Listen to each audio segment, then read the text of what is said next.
Saudara dituding karena menganiaya siswa hingga terluka, seorang guru sekolah dasar di Konawe Selatan, Sulawesi Tenggara terpaksa berurusan dengan hukum.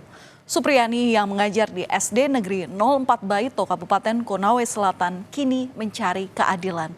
Supriyani bersikeras tidak melakukan tindakan yang dituduhkan, sementara pihak keluarga korban justru berkata sebaliknya.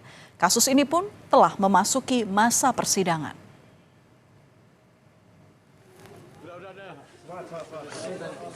Bagaimana Bu? Ibu Supriyani, Ibu sehat Bu? Sehat Bu? Tangis Supriyani pecah setelah sempat merasakan 6 hari hidup di dalam tahanan. Supriyani akhirnya bisa berkumpul kembali bersama keluarga setelah penangguhan penahanan terhadap Supriyani diputus pengadilan dalam surat penetapan pertanggal 22 Oktober 2024 lalu. Majelis hakim menilai terdakwa masih memiliki seorang anak balita yang perlu diasuh. Atas kasus yang menimpanya, Supriyani kembali menegaskan jika dirinya tidak melakukan perbuatan yang dituduhkan terhadapnya. Bagaimana Bu? Ibu Supriyani, Ibu sehat Bu? Sehat Bu? Alhamdulillah sehat Bu. Bagaimana Bu? Senang Bu dengan penangguhannya Bu? Ibu senang Bu ya dengan penangguhan Bu? Ibu tetap tidak mengaku bersalah ya Bu? Tidak.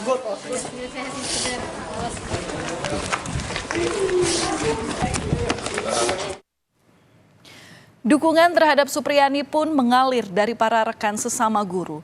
Sejak Supriyani menjalani sidang perdananya, para guru ramai-ramai mendatangi Pengadilan Negeri Andoolo, Konawe Selatan, Sulawesi Tenggara. Mereka melakukan aksi ini sebagai bentuk solidaritas. Para guru ini juga berharap Supriyani bisa segera dibebaskan. Karena dia tidak bersalah. Sudah jelas dia tidak bersalah. Apa tidak bebas ini hari akan kita kembali lagi. Kita kembali lagi. Tidak akan kita berhenti sebelum dia bebaskan dia. Karena dia tidak bersalah. Iya, dia tidak bersalah sama sekali. Dan di tengah proses hukum yang tengah menjerat Supriyani, sebuah insiden terjadi.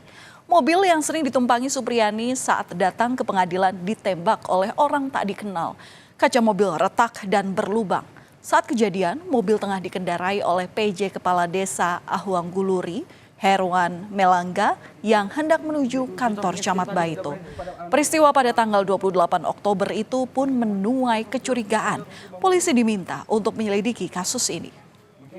Datang menyampaikan informasi bahwa dia membawa mobil, sementara membawa mobil kemudian dia mendengar suara yang keras gitu menghantam mobil, suara keras menghantam mobil. Kemudian berhenti dan melihat bahwa ada benturan di kaca mobil.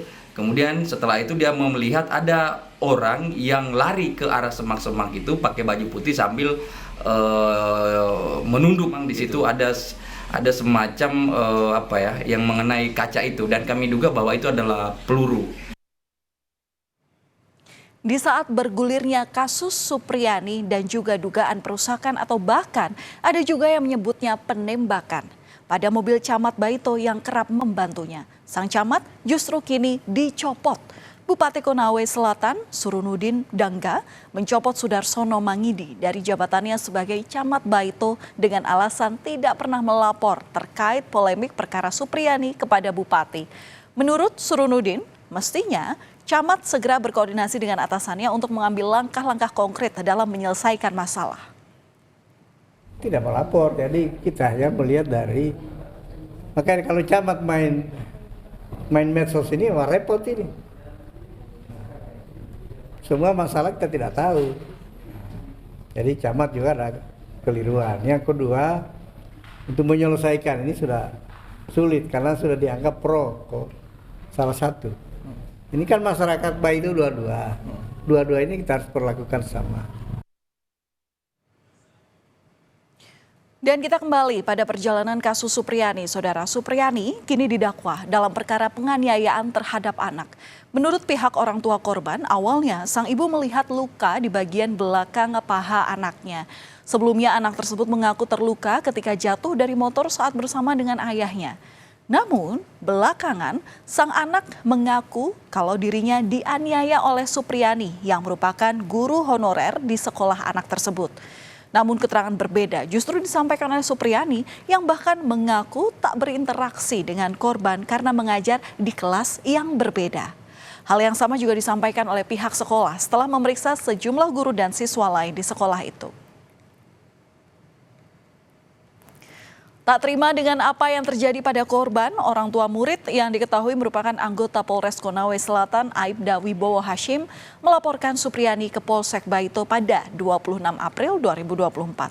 Sementara polisi bilang sudah 3 kali melakukan mediasi antara kedua pihak namun tidak mencapai titik temu. Ayah korban pun bersikukuh menyebut Supriyani mengakui perbuatannya. Bersangkutan mengelak kembali sudah melakukan itu pada tahap proses penyidikan, dan saya sampaikan, kalau memang tidak berbuat, kenapa waktu ke rumah kamu akui semuanya bahwa memang betul kamu melakukan itu. Dan saya tanya kembali ke pelaku, apakah betul kamu sudah akui, apakah betul kamu melakukan, sambil menangis itu dia bilang iya.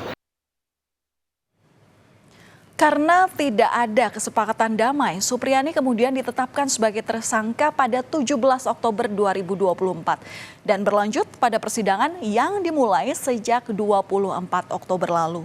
Kini sidang pun telah memasuki tahap pemeriksaan saksi, antara lain dari pihak korban. Mendengar kesaksian korban di persidangan, Supriyana tetap menyebut kalau dirinya tidak melakukan penganiayaan. Sementara kuasa hukum Supriyani menyebut ada kejanggalan dari keterangan saksi dan tidak sesuai dengan isi berita acara pemeriksaan atau BAP penyidik. Semua keterangan dari saksi anak semua tidak benar. Tidak benarnya bagaimana? Tidak ada kejadian itu. Ada salah satu Bu yang sempat Ibu ingat, yang sempat dijelaskan. Fakta bahwa pertama banyak keterangannya dalam BAP itu tidak sesuai dengan yang disampaikan di mana di persidangan tadi. Misalnya seperti masalah jam. Di BAP DAPA mengatakan jam 10. Itu kemudian di sini menyatakan lagi bahwa dia dipukul jam 8.30. Kemudian 2 anak tadi ada satu juga menyatakan lagi jam 10. Kemudian yang satu saksi tadi yang terakhir juga mengatakan tidak tahu.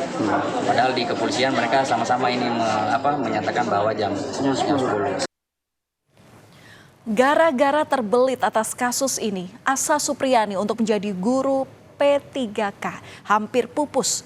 Guru PPPK atau pegawai pemerintah dengan perjanjian kerja berarti menjadi aparatur sipil negara yang bekerja sesuai dengan perjanjian yang berlaku. Hal ini telah diimpikan Supriyani yang telah 16 tahun mengajar sebagai guru honorer. Namun informasi terbaru yang dikabarkan Ketua Persatuan Guru Republik Indonesia, Abdul Halim Momo menyatakan bahwa Supriyani sudah diangkat sebagai PPPK atau P3K melalui jalur afirmasi. Berdasarkan pernyataan Menteri Pendidikan Dasar Menengah Pak Profesor Dr. Abdul Muti hari Rabu tanggal 23 Oktober tahun 2024, beliau itu mendapatkan jadi tes ujian P3K afirmasi. Afirmasi itu jadi dia tidak pakai standar nilai. Misalnya kan harus passing grade, jadi tidak pasti passing grade lagi. Yang penting dia ikut ada nilainya, itu yang dimaksud dengan afirmasi. Jadi dia sudah terjamin Pak masuk? Ya sudah terjamin, insya Allah sudah terjamin. Menyoroti kasus ini, Menteri Pendidikan Dasar dan Menengah atau Mendikdasmen Abdul Muti berencana akan bertemu langsung dengan Kapolri Jenderal Listio Sigit Prabowo. Apabila tak ada halangan, Muti mengatakan pertemuan dengan orang nomor 1 di institusi Polri tersebut akan digelar pada pekan ini. Dan itu bukan hanya beliau ya, kasus yang seperti itu kan juga terjadi di tempat lain. Karena itu kami ingin menyelesaikannya dari hulu. Dan kami sudah komunikasi non formal dengan Pak Kapolri terkait dengan persoalan ini, dan insya Allah dalam minggu-minggu ini kalau waktunya cocok kami akan bertemu silaturahim dengan Kapolri. Dipolisikannya Supriyani membuat kalangan pengajar khawatir dalam menjalankan pekerjaan mereka untuk mendidik para siswanya. Sementara dalam kasus ini, kedua belah pihak bersikukuh pada pendapatnya masing-masing. Semoga kasus ini bisa diputuskan dengan seadil-adilnya.